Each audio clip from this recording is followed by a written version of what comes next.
বলো। আর আমার বন্ধুগুলো মর্নিং ওয়াকে দেখবে আর লুচির মতন ফুলবে। আমার ঘরে এলো, এখন কাউরির ঘরে যায় না না, সবার গাড়ি যাবে।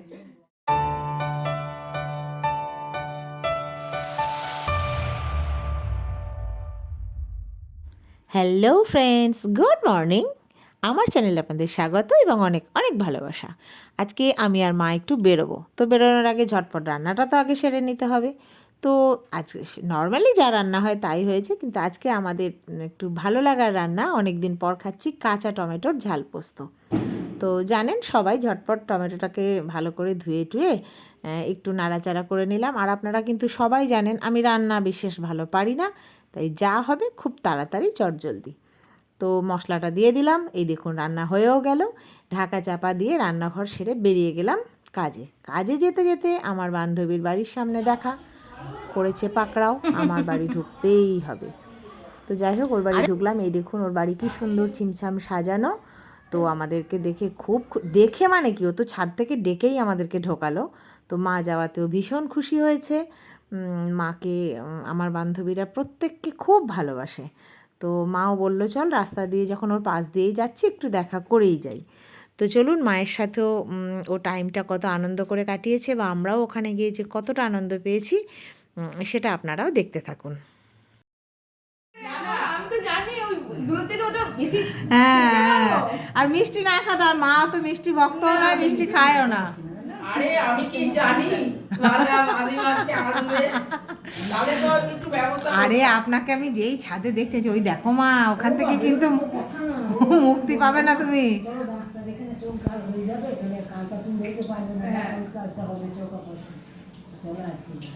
বাবাকে বলেছিনি জানেন, বাবা কোথায় চললে। হ্যাঁ, আর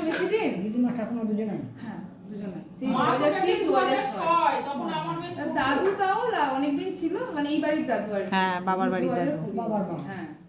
তো যাই হোক, দেখতেই পাচ্ছেন গল্প বেশ জমে উঠেছে। এর মাঝেই ওই যে বানাচ্ছে দেখছেন পকোড়া, আসছে পকোড়া আর কফি। আমি কানে শুনে নিয়েছি, অপেক্ষা করছি কখন আসবে। ও খুব ভালো রান্না করে এবং যখনই যাই ভালো ভালো রান্না করে কিন্তু আমাদের খাওয়া, এবং যেটা খুব চটজলদি বানানো যাবে। এইবারে এলো বলে দেখুন না, এই তো এসে গেছে। চলুন, আমি বাবা পেটুক মানুষ, আগে একটু গরম গরম কফি আর পকোড়া খেয়েই নি, তারপর আবার আসছি। হ্যাঁ দাঁড়াও, আমার খুব ভালো লাগছে। তা তো বটেই, ভালোবাসে বলে। হ্যাঁ সত্যি খুব ভালো। আর আমার বন্ধুগুলো মর্নিং ওয়াকে দেখবে আর লুচির মতন ফুলবে। আমার ঘরে এলো, এখন কাউরির ঘরে যায় না না, সবার গাড়ি যাবে। কফি পেয়ে গেছি, পকোড়া পেয়ে গেছি, মিষ্টি পেয়ে গেছি। মা একটা খাও, ভালোবেসে বানিয়েছে, খুশি হবে। আইটেমটা কিসের বড়া? সজনের ফুলের। আচ্ছা, এটা কিন্তু নতুন তো, হ্যাঁ সেটাই। না না, আর এই সময় সজনে ফুল যদিও, হ্যাঁ আরো কয়েকদিন পর পাওয়ার কথা। এখন আপনি, আমি সেটাই বলছি, আপনি তো আগে আগে পেয়ে গেলেন, আমি সেটাই বলছি। কুচি কুচি ডাটা, ডাটা দুটো দিয়ে দিতে পারতেন তো। তো যাই হোক, ওর বাড়িতে সময়টা খুব ভালো কাটিয়ে বাড়ি ফিরলাম। বাড়ি ফিরে দেখছি ছোটদা আর বাবা গল্প করছে, বেড়াতে যাওয়ার গল্প। তো বাবা খুব মন দিয়ে শুনছে, আর ছোটদা বাবাকে সুন্দরভাবে বুঝিয়ে বুঝিয়ে বলছে। তো তারপরই দুপুর হয়ে গেল, সব খাওয়া দাওয়া সেরে নিলাম। সেরে নিয়েই দেখুন মেয়ে আবার দাদু আর দিদার মাঝখানে শুয়ে আদর খাচ্ছে। বুঝতে পেরেছেন? মানে জানেন তো সবাই, দাদু দিদা, দাদু ঠাকুমা এগুলো থাকার কি আনন্দ, কি সুখ, কি অ্যাডভান্টেজ নাতি নাতনিরা জানে। এ হচ্ছে সেই কথা, অল্পেতে স্বাদ মেটে না, এ স্বাদের ভাগ হবে না।